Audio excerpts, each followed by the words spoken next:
Una violenta turbulencia sacude el vuelo 421 de Garuda. ¿De dónde ha salido eso? ¡Abróchate! El temblor era tan intenso que casi pierdo el control del avión. Los aterrorizados pasajeros solo quieren que esa pesadilla termine. Estaba aterrada, completamente aterrada. Pero en vez de terminar, las escalofriantes sacudidas se vuelven aún peores.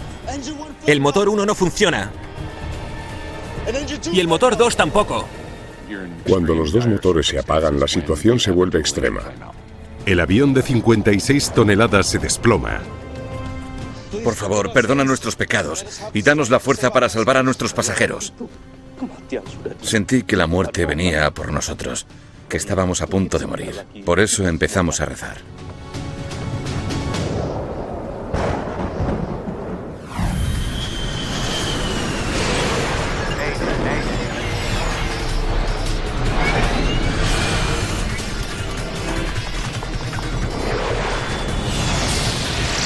Mayday, catástrofes aéreas.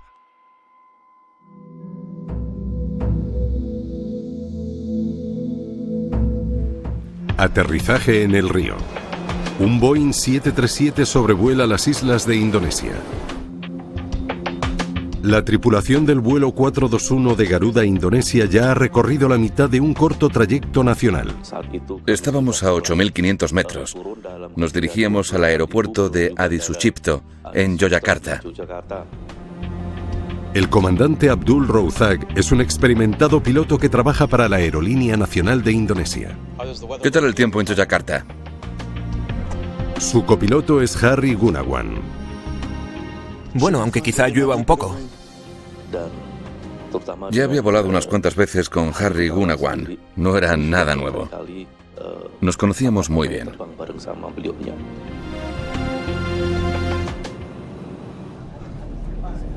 Hoy, la tripulación de cabina debe atender a 54 pasajeros. Señora, ¿quiere beber algo? Sí, un té, por favor. Tuju Wasono lleva trabajando 16 años como auxiliar de vuelo en Garuda. Todo era normal. Ofrecimos comida y bebidas para los pasajeros. Comprobamos la cabina y hablamos con ellos. Gracias. Suchi Suharyanti es una alta funcionaria gubernamental que se dirige a una reunión importante. Vuelo a menudo por motivos de trabajo y llevo haciéndolo desde los años 70. Me encanta volar. El tiempo estimado de vuelo son 60 minutos. El avión ha salido de Mataram, en la isla turística de Lombok, y se dirige a Yogyakarta, en la isla de Java. Enero es un mes lluvioso en el que el tiempo es impredecible. Vamos a evitar esa tormenta. Cambiemos el rumbo. Control, aquí vuelo 421 de Garuda. Solicito cambio de rumbo a 300 para evitar una tormenta. Vuelo 421 de Garuda tiene permiso para cambiar a 300. Vuelen directamente hacia Bravo Alfa NDB cuando el tiempo se lo permita. Control aéreo les autoriza a desviarse ligeramente para rodear unas amenazadoras nubes. El tiempo era el de cualquier otra tarde. No había turbulencias. Desde la cabina vimos que el cielo estaba despejado. Era todo muy normal. Pero pronto aparecen en su trayectoria nubes de tormenta más grandes. ¿Qué opinas? Vi los colores verde, amarillo y rojo en el radar y supe que el camino más seguro implicaba pasar por la zona verde. Creo que deberíamos girar un poco hacia la izquierda, hacia la zona verde. No deberíamos tener problemas. El tiempo que tienen por delante podría complicarles el viaje. Prepara a los pasajeros, tendremos unas pequeñas turbulencias. Sí, comandante. Como precaución se indica a los pasajeros que se abrochen los cinturones. No pensé que fuera algo inusual. Me han pedido que me abroche el cinturón muchas veces. Cinturones. ¿Se puede poner el cinturón? Vuelo 421 de Garuda. Solicito permiso para descender al nivel 190. Vuelo 421, permiso para descender a 190. Configuran el vuelo de Garuda para que comience la aproximación. Los controladores les permiten ese descenso. Pero poco después el tiempo se vuelve aún peor.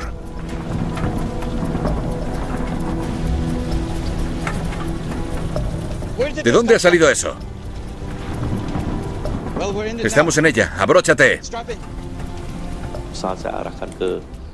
Dirigí el avión hacia la zona verde. Pero en cuanto entré en la nube, todo se volvió rojo.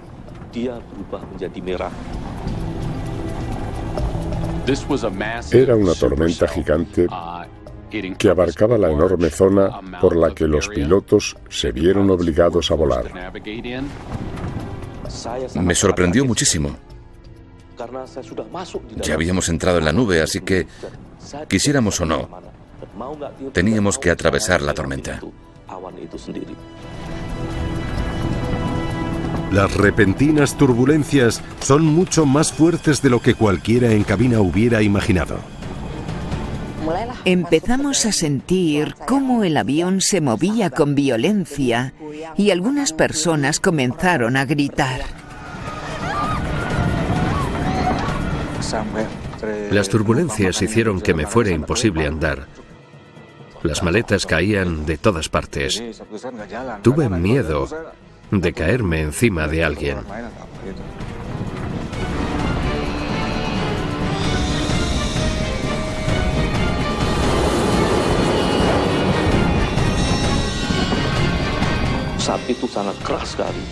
El temblor era tan intenso que casi pierdo el control del avión.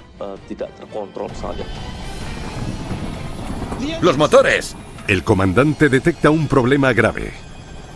Ambos están disminuyendo. Están perdiendo potencia en los motores. ¡Aumentando el empuje! Nada. ¡Vigílalos! Señor, Poco después, la crisis empeora aún más. el motor 1 no funciona. ¡Confirmado! Tierra, tierra. Tierra, tierra. Y el motor 2 tampoco. Ninguno de los dos motores funciona. El proceso de combustión se ha apagado.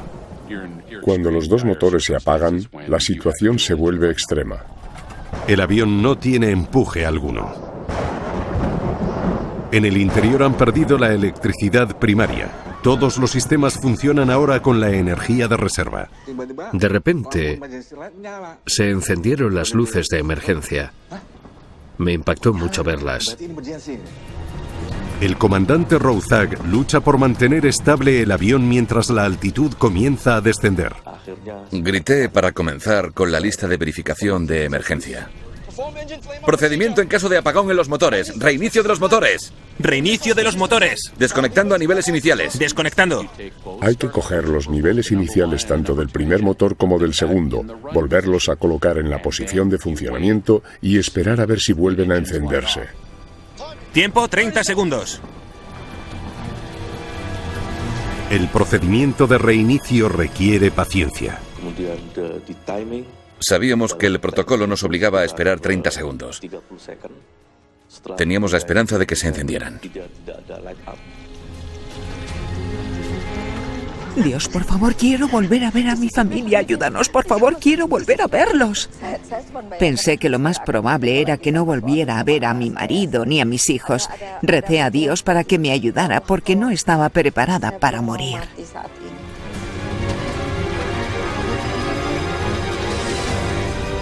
Los dos motores ya deberían haberse reiniciado, Reinicio fallido. pero ambos siguen sin funcionar. Inténtalo otra vez.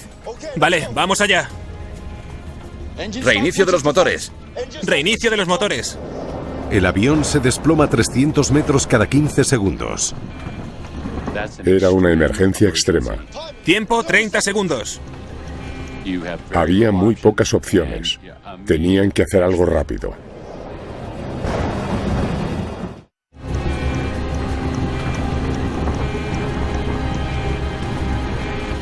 Nada. Por segunda vez, los pilotos de Garuda fracasan al intentar reiniciar los maltrechos motores. Quedan pocos minutos para chocarse contra el suelo y se les acaban las opciones. Después de que intentáramos reiniciar los motores por segunda vez, supe que aún teníamos la APU, la unidad auxiliar de potencia. La APU es un generador que proporciona energía eléctrica al avión. Puede que la APU sea su última esperanza. ¡Enciende la APU! Encendiendo la APU. Pero cuando intentan encenderla, ¡No hay electricidad! se produce una catástrofe. Cuando intentó encender el generador auxiliar, todo se apagó. ¡Hay que hacer algo! No había electricidad. Los instrumentos de vuelo no funcionaban. Todo estaba oscuro. No tenía ninguna herramienta para volar el avión. Los controladores se asombran al ver que el vuelo 421 desaparece del radar. Garuda 421, ¿me recibe? 421, por favor, indique su posición.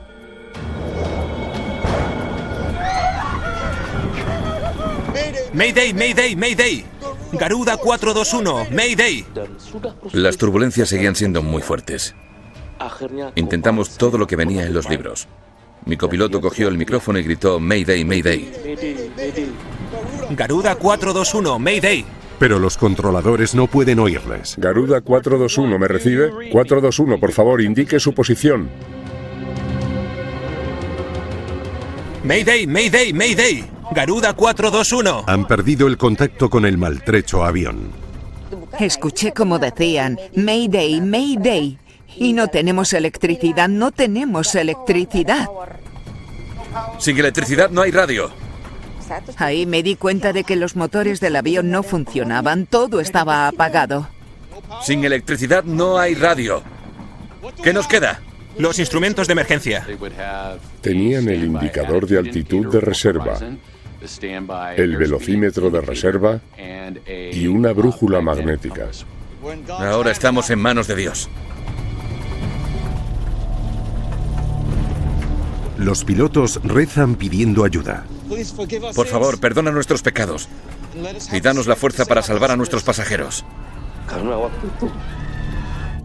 Sentí que la muerte venía por nosotros, que estábamos a punto de morir.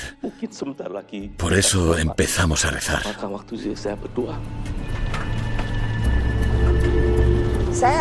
Estaba aterrada, completamente aterrada. Recé un poco. Le pedí a Dios que nos ayudara. Recé la extrema unción y le supliqué perdón a Dios. No paré de rezar, es lo único que podía hacer. El avión de 56 toneladas y sin electricidad ni potencia se desploma rápidamente, pero los pilotos no se dan por vencidos. Intenta encontrar un aeropuerto. El avión estaba volando sin motor y perdiendo altitud, pero seguía volando, funcionaran o no los motores. Confirma la velocidad óptima para el descenso. Sí, señor. No podía ver los instrumentos de reserva.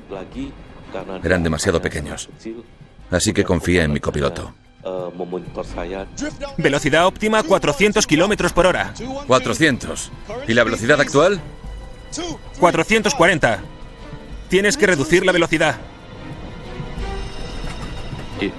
Es muy complicado intentar aterrizar un 737 sin electricidad y sin ningún tipo de ayuda.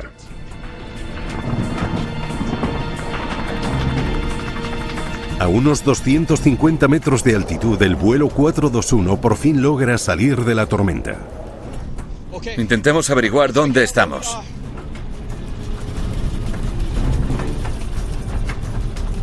Pero la misión del comandante sigue pareciendo imposible. Aterrizar un avión sin motores y sin guías electrónicas.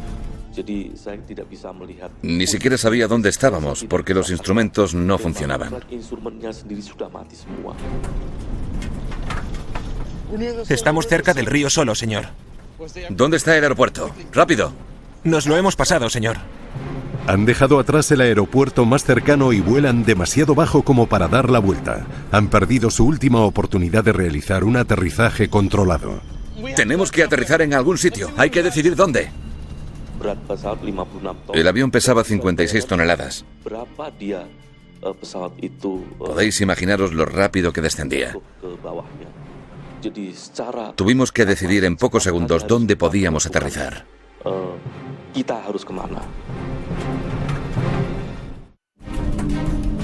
Sin dejar de descender, los pilotos del vuelo 421 de Garuda detectan un lugar donde aterrizar. Ese campo de arroz, señor. Negativo, demasiado arriesgado. Aterrizar en un arrozal hubiera hecho que el aparato diera una voltereta lateral. Es probable que también se hubiera roto en múltiples fragmentos. Con el avión precipitándose a gran velocidad y sin ninguna otra opción, el comandante Rouzak decide intentar lo que pocos pilotos han hecho. El río, entonces. Es nuestra única opción. Sí, señor. ¿Qué tengo que hacer? Sin tren de aterrizaje ni flaps. Vigila la velocidad. El río solo es estrecho y sinuoso. Aterrizar un 737 no será fácil. Pensé que así el avión sufriría menos con el impacto y que tendríamos más posibilidades de sobrevivir. Pero hay otro obstáculo. ¡Un puente! ¿Podemos pasar por debajo? No. Me hubiera gustado pasar por debajo del puente, pero me imaginé que tendría pilares de hormigón por debajo. 90 metros. El comandante toma una rápida decisión. Vamos a hacer un círculo para aterrizar. ¡Gira conmigo! Girando. Dar una vuelta haría que tuvieran más tramo de río para amerizar, pero se les acaba el tiempo. Para girar, el avión depende de su sistema hidráulico y este necesita la potencia de los motores. Se necesita mucha fuerza para girar si no funciona el sistema hidráulico. Sería como intentar conducir un coche sin dirección asistida. Ángulo de inclinación lateral, mire. ¡Lo veo, lo veo! Sigue girando, no llegaremos al río. ¡Gira más fuerte! Mi copiloto gritó porque creía que el giro era demasiado pronunciado, pero le dije que no teníamos otra opción. Si no lo hacíamos, no lograríamos llegar al río.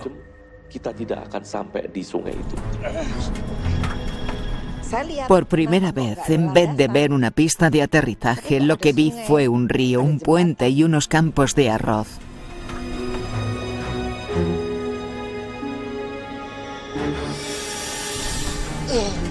¡Velocidad! 300 kilómetros por hora. Suficiente. Al acercarse al río, el copiloto detecta otro problema. ¡Hay otro puente! Altitud. 76 metros. Ese puente no puede medir más de 25. Tuve que amerizar entre dos puentes. 45. Avisa al pasaje. Prepárate para el aterrizaje. Preparaos para el aterrizaje. Preparaos para el aterrizaje. Preparaos. Vale. Vamos allá. 15. 12. Dios, ayúdanos. 9. ¡Preparaos! Desde el principio lo dejé todo en manos de Dios. Ya no tenía miedo. Tenía la esperanza de sobrevivir y de que los pasajeros sobrevivieran también.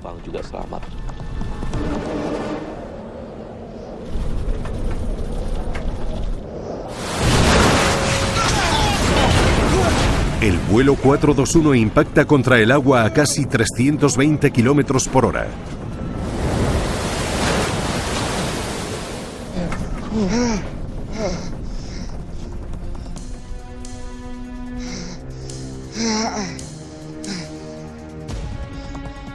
¿Estás bien?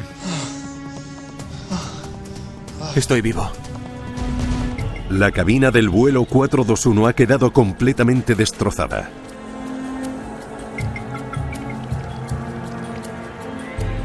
Cuando el avión paró por fin tras el aterrizaje de emergencia, me sentí muy aliviado y agradecido. Me pregunté si lo que tenía en los pies era sangre. pero resultó ser solo agua. Pensé, gracias Dios, he sobrevivido.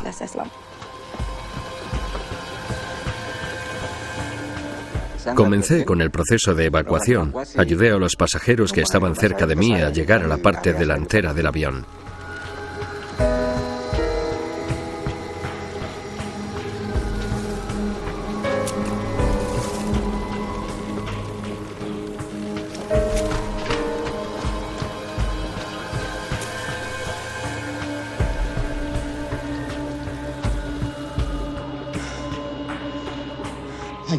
Gracias, señor. Vamos a ver cómo están los pasajeros. Desde la salida de emergencia, los pasajeros pueden ponerse a salvo en la orilla. Yo fui el último en abandonar el avión.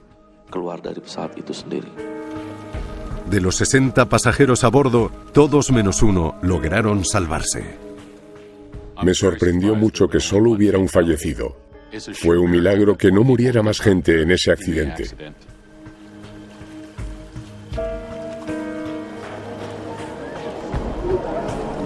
A pesar del habilidoso aterrizaje, la visión del 737 sobre el río indonesio es inquietante. Mientras los servicios de rescate retiran los restos del río Solo, la nación busca respuestas. ¿Cómo pudo un avión tan vanguardista apagarse en pleno vuelo?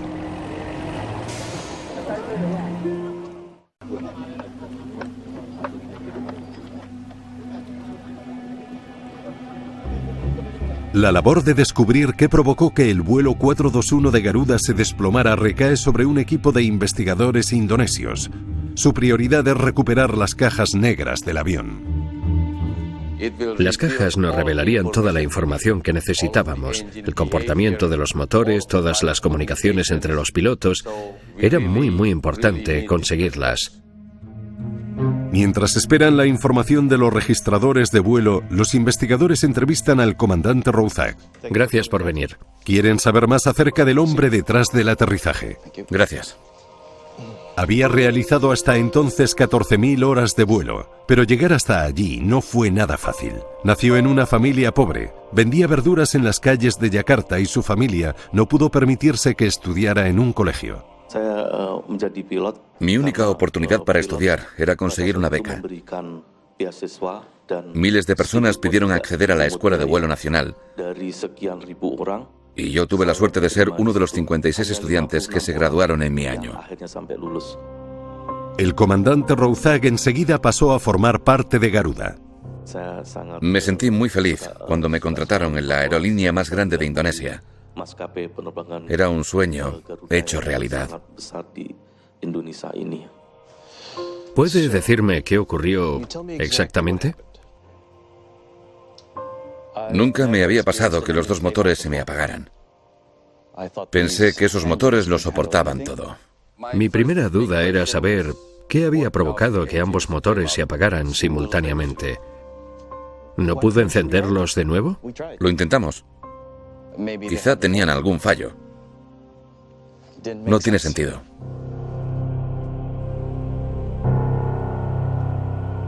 El Boeing siniestrado estaba equipado con dos motores CFM56, uno de los motores turbofan más avanzados del mundo. Su planta generadora introduce aire frío gracias a un enorme ventilador en la entrada. Después, una serie de hélices comprimen parte del aire antes de que éste se mezcle con el combustible y prenda en el quemador.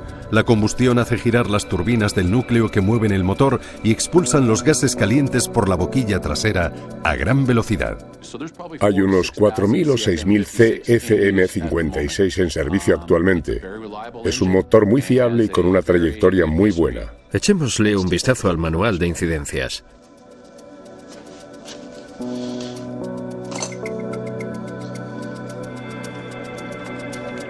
Pero los investigadores descubren que ni el mejor motor es infalible. Hubo casos con aviones similares en los que los motores se apagaron. En 1988 el vuelo 110 de TACA entró en una violenta tormenta eléctrica mientras volaba de Belice a Nueva Orleans. Ambos motores de ese nuevo 737 se apagaron. El piloto logró realizar un aterrizaje de emergencia sobre un terreno lleno de hierba. Los investigadores descubren que como respuesta al accidente de Taka, el fabricante rediseñó el motor. El nuevo diseño cambió la forma del cono de la hélice y aumentó la distancia entre el motor del ventilador y el separador para lograr que hubiera menos humedad en el núcleo. Descubrieron que la forma de cúpula funcionaba mejor con hielo y granizo. ¿Por qué falló este nuevo diseño? ¿Veis? No tiene ningún sentido. Me sorprendió mucho que los dos motores se apagaran porque precisamente se habían modificado para situaciones con precipitaciones. Los ingenieros realizan una serie de pruebas con los dos motores. Buscan cualquier defecto que pudiera explicar que se parasen en pleno vuelo.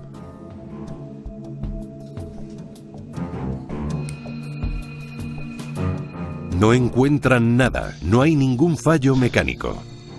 Todo parece estar correcto.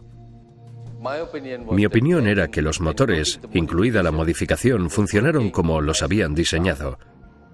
Por eso mi pregunta era, ¿qué hizo que se apagaran? En el lugar del accidente, un nuevo descubrimiento arroja algo de esperanza. Los submarinistas han descubierto el registrador de datos de vuelo del avión.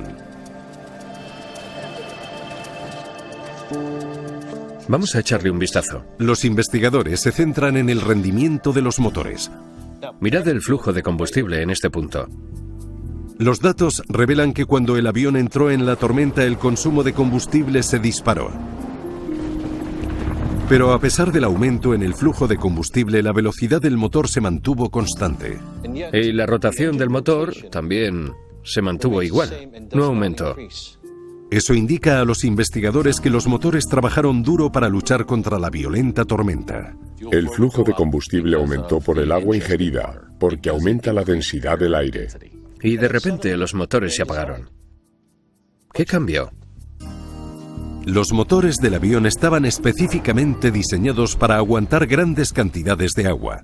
Los investigadores no ven nada en los datos que explique por qué se apagaron de repente. Sigue siendo un misterio qué falló, pero cuando una pista lleva a un callejón sin salida, aparece otra. Los servicios de rescate han recuperado la grabadora de voz de la cabina de mando en el barro del río Solo. Vale. Escuchemos lo que pasó dentro de la cabina de mando. ¿Lo tienes? Dale al play. Vamos a evitar esa tormenta. Cambiemos el... Al principio de la grabación, la calidad del audio es buena. Control, solicito cambio de rumbo a 300. Y el motor 2 tampoco. Espera. Para. Pero pronto el sonido de la violenta tormenta no deja escuchar nada de lo que se dice en la cabina de mando. ¿Puedes aislar las voces? Mayday, Mayday. Los investigadores no oyen lo que dicen los pilotos.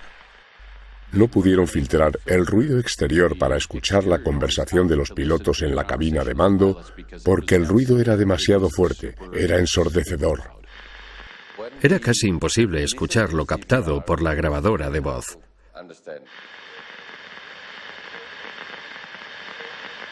Para. Rebobina. Inténtalo de nuevo. En los últimos segundos de la grabación, se oye una voz no humana. Tierra. Tierra. Tierra. Dice tierra. Tierra. Tierra. Es la alarma de aviso de proximidad a tierra. Tierra. Tierra. Los investigadores han descubierto una pista importantísima. Tierra. Tierra. Tierra. Tierra. ¿Tierra? Tierra. No. Tierra no. Tierra. No puede ser. Tierra. A 5.500 metros el ordenador de a bordo detecta algo sólido debajo del avión, algo tan sólido como la Tierra. Me quedé muy sorprendido cuando escuché tierra, tierra. Primero porque no había tierra en la zona. No hay tanta cantidad de lluvia en el mundo como para hacer saltar esa alarma. ¿Qué estaba pasando? Los investigadores indonesios luchan por comprender por qué sonó una alarma de aviso de proximidad a tierra cuando el vuelo 421 de Garuda seguía a 5.500 metros de altura. Entre los restos, el cono del morro del avión o radomo aporta una prueba crucial. Venid a ver esto. Estaba bastante golpeado. Parecía como si alguien hubiera golpeado el radomo con un martillo redondo y lo hubiera destrozado. Mirad esto. Nunca había visto algo así.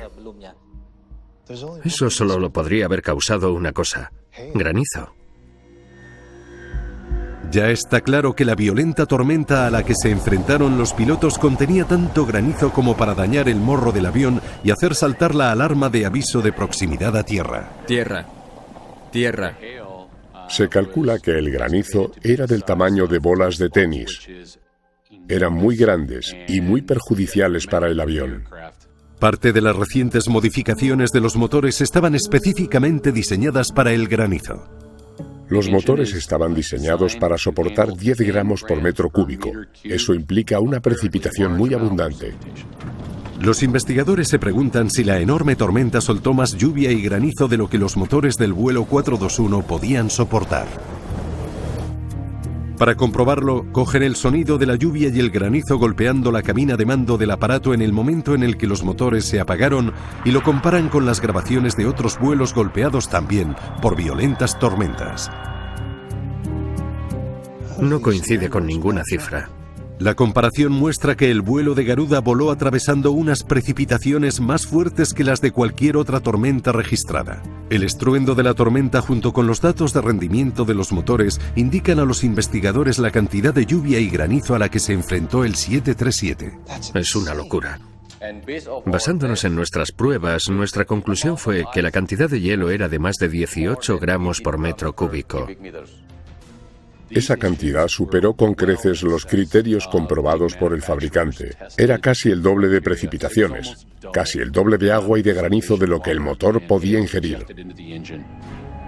Los investigadores han recopilado pruebas convincentes de qué fue lo que causó el doble apagón. Pero para estar completamente seguros, quieren poner a prueba sus análisis.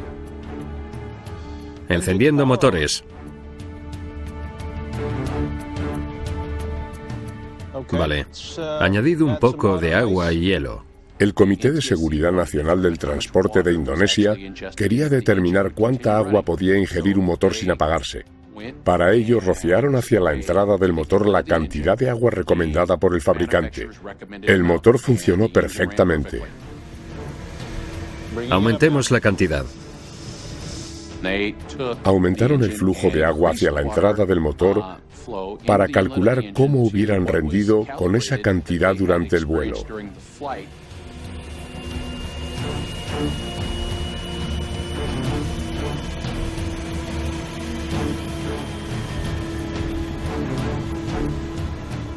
Ya sabemos por qué se apagaron los motores. La prueba no deja lugar a dudas. Fue un gran momento para ellos, porque cuando añadieron hielo al agua, el motor se paró. Una violenta tormenta que incluía tanto mucha lluvia como enormes bolas de granizo apagó ambos motores del 737. Pero la investigación aún no ha concluido. Aún queda otro misterio por resolver. En primer lugar, ¿por qué el vuelo 421 voló hacia una tormenta tan grande? ¿Por qué los avanzados sistemas de navegación del 737 Vamos a evitar esa tormenta. no fueron suficientes para que los pilotos evitaran un tiempo tan peligroso? Los investigadores revisan los datos meteorológicos del día del accidente. Déjame que le eche un vistazo a este mapa otra vez. Vale. Su trayectoria les llevó directamente a la peor parte de la tormenta. ¿Por qué el comandante Rouzak eligió una ruta tan peligrosa? El radar meteorológico debería haberles ayudado a sortear la tormenta. ¿Por qué entraron en la tormenta?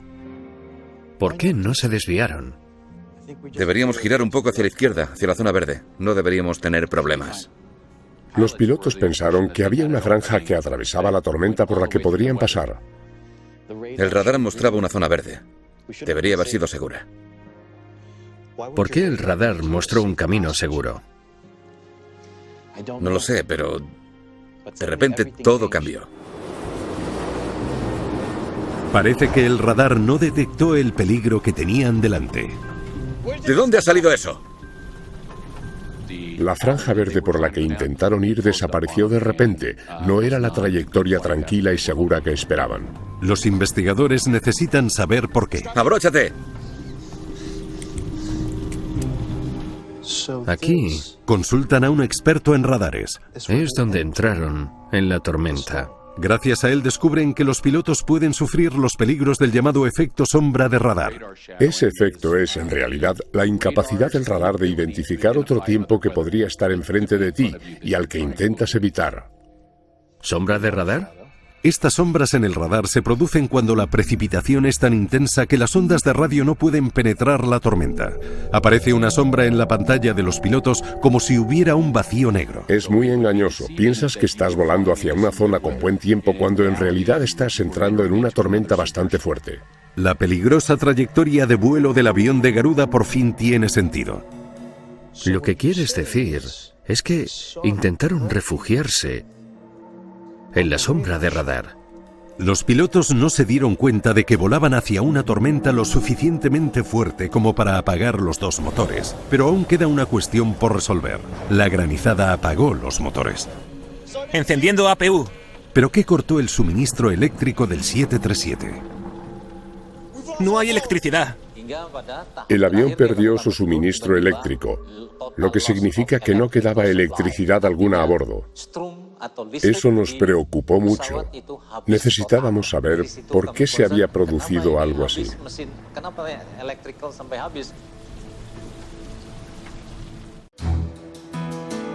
Los investigadores saben que el suministro eléctrico del vuelo 421 de Garuda se cortó. Si hubiera habido electricidad, hubieran podido reiniciar los motores cuando salieron de la tormenta. ¿Qué pasó? Pero aún no saben por qué. Gracias por venir, comandante. Siéntese. Los investigadores esperan que el comandante recuerde cualquier detalle esencial. Tengo algunas preguntas más. Cuéntenos exactamente qué pasó después de que ambos motores se apagaran. En cuanto se apagaron, seguimos el procedimiento de reinicio. ¡Reinicio de los motores! Reinicio de los motores. Desconectando niveles iniciales. Desconectando. Siguieron el procedimiento a rajatabla. Reinicio fallido. Cuando los motores no se reiniciaron, intentaron encender la unidad auxiliar de potencia o APU para restablecer la electricidad de todo el avión. ¿Y qué pasó después? Un desastre. ¡Enciende la APU! Encendiendo APU.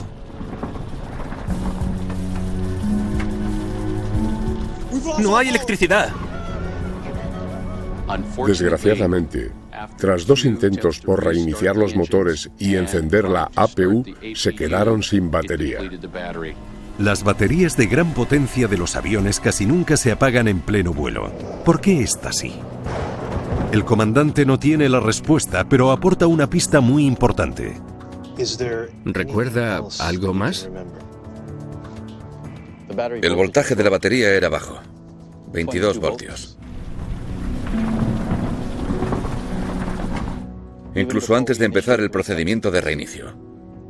Me pareció raro, pero no tuvimos tiempo para pensar en ello. Cuando entrevisté al comandante Rouzak, mencionó que la capacidad de la batería cuando intentó reiniciar los motores era de solo 22 voltios. 22 está dentro del límite, pero es el valor más bajo, por lo que se considera una cifra pobre. Una batería totalmente cargada de un 737 tiene 24 voltios. ¿Seguro que era 22 y no 24? 22 voltios. Lo recuerdo. Esos 2 voltios de diferencia podían haber logrado que los motores se reiniciaran o que la APU se encendiera. 4 semanas después del accidente, los equipos de rescate encuentran en el río Solo lo que podría ser la última pieza del puzzle: la batería del vuelo 421. Una de sus 20 celdas estaba dañada antes del accidente, algo que parece coincidir con la observación del comandante.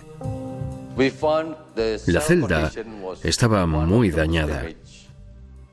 y eso disminuyó la capacidad de la batería de forma bastante notable. Pero ¿cómo de importante era el daño? ¿Era la batería demasiado débil como para reiniciar los apagados motores? Los investigadores realizan una prueba para descubrirlo. Soltemos agua y hielo hasta los 18 gramos por metro cúbico. Reproducen las condiciones de vuelo y siguen el procedimiento exacto que usaron los pilotos al intentar reiniciar los motores. Vale, iniciando reinicio de los motores. Reinicio de los motores. Reinicio de los motores. Desconectando niveles iniciales. Desconectando. Niveles iniciales desconectados. Desconectados. Tiempo 30 segundos. 28, 29, 30. Vale. El primer intento ha fallado. La batería baja a 20 voltios. Seguid con las precipitaciones como están. Vamos a ver qué le pasa a la batería tras realizar otro segundo intento. Que comience la cuenta atrás otra vez. Inténtalo otra vez. Reinicio de los motores. Reinicio de los motores. Desconectando niveles iniciales. Desconectando. Tiempo 30 segundos. 28, 29, 30. La batería ha bajado a 12 voltios, lo que la hace prácticamente inutilizable. Ahora, Enciende la APU. Encendiendo la APU.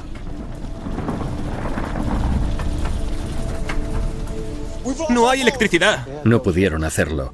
El procedimiento de reinicio agotó totalmente la dañada batería. No pudo soportar el reinicio de los motores bajo unas condiciones de emergencia.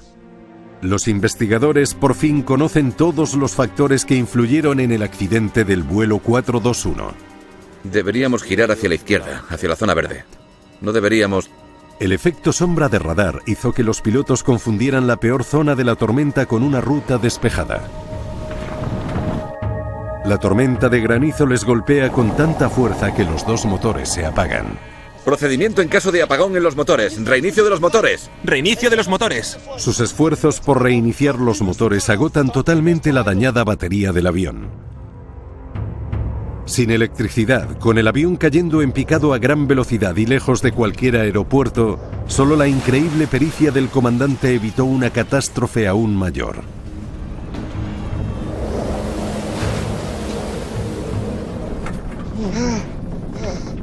En su informe oficial, los investigadores recomiendan una mejor formación con respecto a los radares para ayudarles a navegar a través de condiciones meteorológicas extremas. También exigen nuevos procedimientos para volar con abundante lluvia y granizo con los motores CFM56, como aumentar la aceleración cuando entran en una tormenta. Como reconocimiento a su heroicidad, el comandante Abdul Rouzak y el copiloto Harry Gunawan reciben la felicitación del presidente de Indonesia. Es el mayor honor que puedo recibir en esta vida. Más allá de ese reconocimiento, los pilotos tienen la gratitud eterna de todas las personas a bordo de ese avión. Salvó muchas vidas en ese avión. Por eso, le doy las gracias al comandante Rouzak.